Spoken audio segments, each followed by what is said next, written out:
दोस्तों आज मैं बताऊंगा पीपीएफ के बारे में। पीपीएफ का मतलब होता है पब्लिक प्रोविडेंट फंड। ये एक सेविंग कम इन्वेस्टमेंट प्लान है जो गवर्नमेंट के द्वारा प्रोवाइड किया जाता है। ये गवर्नमेंट बैक्ड इन्वेस्टमेंट प्लान है, मतलब ये बहुत ही सिक्योर प्लान है। गवर्नमेंट के द्वारा इसे इंट्रोड्यूस किया गया था 1968 में। इसका मेन ऑब्जेक्टिव जो होता है ये होता है कि जो लोगों में छोटे छोटे सेविंग्स को बढ़ावा देना होता है। तो पीपीएफ के मैं कुछ अहम इम्पॉर्टेंट चीज़ बताना चाहूँगा। पीपीएफ जैसे कि मैंने बताया कि नाम से ही पता चलता है कि पब्लिक प्रोविडेंट फंड है। इसका मतलब ये है कि ये कोई भी परचेज कर सकता है। इसकी जो मैच्योरिटी होती है पीपीएफ की, ये है 15 ईयर्स की।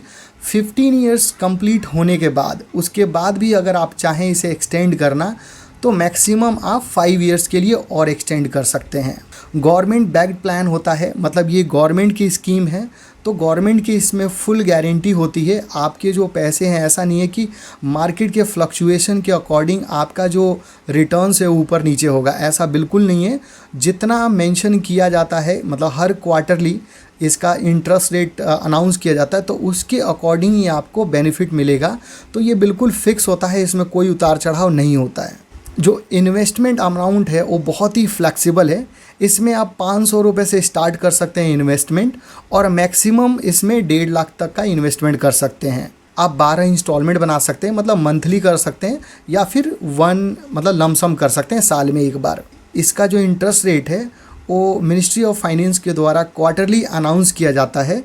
तो ये और एनुअली कंपाउंड होता है। इसमें ये फैसिलिटी है कि अगर आपका इन्वेस्टमेंट ऑलरेडी आप कर रहे हैं, रेगुलर कर रहे हैं, तो इसके अंदर 25% तक का अपने जो भी इन्वेस्टमेंट अमाउंट बना हुआ है, जो बैलेंस है, उसका 25% आप लोन ले सकते हैं। इसमें पार्शियल विड्रॉल का भी ऑप्शन है। आप इसे 7 ईयर के बाद आप चाहें तो 50% आप इसमें से विड्रॉ कर सकते हैं। प्री मैच्योर क्लोजिंग, मतलब आप चाहें तो मैच्योरिटी से पहले भी इसे क्लोज कर सकते हैं। तो इस पर लॉकिंग पीरियड है 5 ईयर्स का। 5 ईयर्स के बाद, वैसे तो बताया कि टोटल मैच्योरिटी है 15 ईयर्स का है, लेकिन 5 साल के बाद अगर कोई मेडिकल इमरजेंसी आती है या फिर हायर एजुकेशन के लिए आपको पैसे की ज़रूरत है तो आप इसमें से इसको प्रीमेच्योर, मतलब आप क्लोज कर सकते हैं, बंद करके अपना पैसा वापस ले सकते हैं। नॉमिनेशन की फैसिलिटी है। आप अपने अकाउंट में नॉमिनी किसी को बना सकते हैं, पार्शल एक को बना सकते हैं, एक से ज़्यादा को भी नॉमिनेशन बना सकते हैं। अकाउंट ट्रांसफरेबिलिटी का मतलब ये है कि अपने अकाउंट को आप चाहें तो एक बैंक से दूसरे बैंक में ट्रांसफ़र कर सकते हैं, एक पोस्ट ऑफिस के ब्रांच से दूसरे पोस्ट ऑफिस के ब्रांच में ट्रांसफ़र कर सकते हैं। मतलब ईजी है।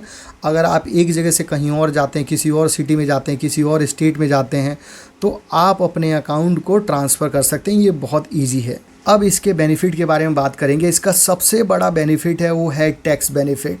तो टैक्स बेनिफिट ये है कि अगर आप 1.5 लाख तक का कंट्रीब्यूशन करते हैं तो ATC, सेक्शन 80C है इनकम टैक्स एक्ट का, उसमें आप 1.5 लाख तक का आप डिडक्शन ले सकते हैं। सपोज कीजिए 5 लाख पे आपका टैक्स नहीं देना, लेकिन 6.5 लाख पे आपको टैक्स देना है, तो 1.5 लाख एक्स्ट्रा हो गया। तो 1.5 लाख वो आप चाहें तो आप पीपीएफ अकाउंट में इन्वेस्ट कर सकते हैं, जिससे आपका फिर से 5 लाख बन जाएगा आपका। तो वो जो टैक्सेबल इनकम जो होता है, जैसे 5 लाख से अबव है तो उस पर टैक्स लगेगा। तो आपने 1.5 लाख का अगर इन्वेस्टमेंट कर दिया है पीपीएफ में तो आपको टैक्स नहीं लगेगा।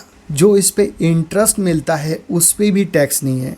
साथ में जो मैच्योरिटी अमाउंट है, मतलब 15 ईयर्स के बाद जो मैच्योरिटी अमाउंट मिलेगी, जो आपको टोटल इनकम मिलेगा, उस पे भी टैक्स नहीं लगेगा। ये जो स्कीम है ये गवर्नमेंट बैक्ड स्कीम है। मतलब ये ऐसा है कि इसमें जो रिटर्न्स है वो बिल्कुल फिक्स है, आपको मिलेगा ही। जैसे मार्केट में हो सकता है कभी रिसेशन आ गया, कभी बहुत ज़्यादा डाउनफॉल आ गया, तो मार्केट फ्लक्चुएशंस की वजह से आपके बेनिफिट पे, आपके इंटरेस्ट पे कोई फ़र्क नहीं पड़ेगा। आपका जो बेनिफिट मिलने वाला है वो मिलता ही है। लॉन्ग टर्म वेल्थ क्रिएशन का ये सबसे अच्छा मतलब स्कीम है। इसलिए अच्छा है क्योंकि 15 ईयर्स का मैच्योरिटी होती है, साथ में इसमें लॉकिंग पीरियड भी है। तो आपका जो इन्वेस्टमेंट होता है वो रेगुलर होता रहता है और आप इसे निकालने के बारे में नहीं सोचते हैं। इसमें एक और बहुत बड़ा बेनिफिट है प्रोटेक्शन फ्रॉम क्रेडिटर्स। इसका मतलब ये है कि अगर आपने किसी से मान लीजिए पैसा ले रखा है और वो कोर्ट में केस चल रहा है, तो जो क्रेडिटर्स होते हैं उन्होंने केस कर दिया और आपसे पैसे की वसूली के लिए कोर्ट ने ऑर्डर कर दिया, तो जब कोर्ट ऑर्डर करेगा तो अटैचमेंट ऑफ प्रॉपर्टी और अटैचमेंट ऑफ योर वेल्थ और मतलब जो भी अटैच करने के लिए आपके घर के जो एसेट्स होते हैं उसको अटैच करने के लिए कोर्ट ऑर्डर देता है। लेकिन ये जो स्कीम है, ये जो पैसा है, इसका वो उसके अंडर नहीं आता, मतलब इस पे वो ऑर्डर लागू नहीं होता है। तो ये सबसे बड़ा बेनिफिट है कि अगर कोर्ट ऑर्डर भी कर देती है तो ये जो पैसा है आपका बचा रहेगा। चाहे कोर्ट भी ऑर्डर कर दे तो ये आपका पैसा मतलब अटैच नहीं किया जाएगा, ये पैसा लिया नहीं जाएगा क्रेडिटर का, मतलब क्रेडिटर का जो डेब्ट है या क्रेडिटर का जो पैसा है वो चुकाने के लिए। ईजी एक्सेसिबिलिटी है, मतलब आप इस स्कीम को ऑनलाइन भी एक्सेस कर सकते हैं, किसी भी बैंक से ले सकते हैं, किसी भी पोस्ट ऑफिस से ले सकते हैं, मतलब हर जगह अवेलेबल है, चाहे प्राइवेट बैंक हो या गवर्नमेंट बैंक हो, तो कहीं से भी इसे खरीद परचेज कर सकते हैं। तो अभी करंट में इस पे जो इंटरेस्ट मिल रहा है वो 7.1% मिल रहा है। तो ये एज ऑफ 7 जून 2025 के अकॉर्डिंग दिखा रहा है। जैसे मैंने बताया कि क्वार्टरली फाइनेंस मिनिस्टर के द्वारा अनाउंस किया जाता है कि कितना इंटरेस्ट मिलेगा इसके ऊपर। तो अभी इसका इंटरेस्ट रेट दिखा रहा है 7.1%। जो देखा जाए तो और जो सेविंग प्लान है, जो इन्वेस्टमेंट प्लान होता है उसके अकॉर्डिंग मतलब इतना ज़्यादा नहीं है, लेकिन इसमें फ़ायदा ये है कि ये लॉन्ग टर्म में बहुत फ़ायदा होता है, लॉन्ग टर्म में बहुत अच्छा आपका वेल्थ क्रिएट हो जाता है। दूसरा, आप अपना टैक्स बचा पाते हैं, इसलिए क्योंकि अगर मैच्योरिटी पे इसका जो इंटरेस्ट इनकम होता है या फिर मैच्योरिटी पे जो भी अमाउंट आपको मिलता है उस पर टैक्स नहीं लगता है। साथ ही साथ 1.5 लाख तक का आपको डिडक्शन मिल जाता है आपके इनकम टैक्स में, इनकम टैक्स एक्ट के अकॉर्डिंग।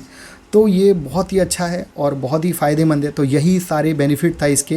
तो आपको भी अगर ये सूट करता है लॉन्ग टर्म के लिए, आप भी अगर बेनिफिट उठाना चाहते हैं इसका और इस प्लान में इन्वेस्ट करना चाहते हैं, तो बिल्कुल किसी भी बैंक में विज़िट कर सकते हैं या पोस्ट ऑफिस विज़िट कर सकते हैं और पीपीएफ अकाउंट खुलवा सकते हैं। आप मंथली चाहें तो मंथली इन्वेस्ट कर सकते हैं या फिर साल में एक बार जितना भी पैसा लमसम अमाउंट बनता है उतना आप इन्वेस्ट कर सकते हैं। अगर आपका कोई क्वेश्चन है पीपीएफ से रिलेटेड तो आप कमेंट्स करके ज़रूर बताइएगा, मैं उसको बताऊंगा, उसका आंसर दे दूंगा। Thank you very much, have a nice day.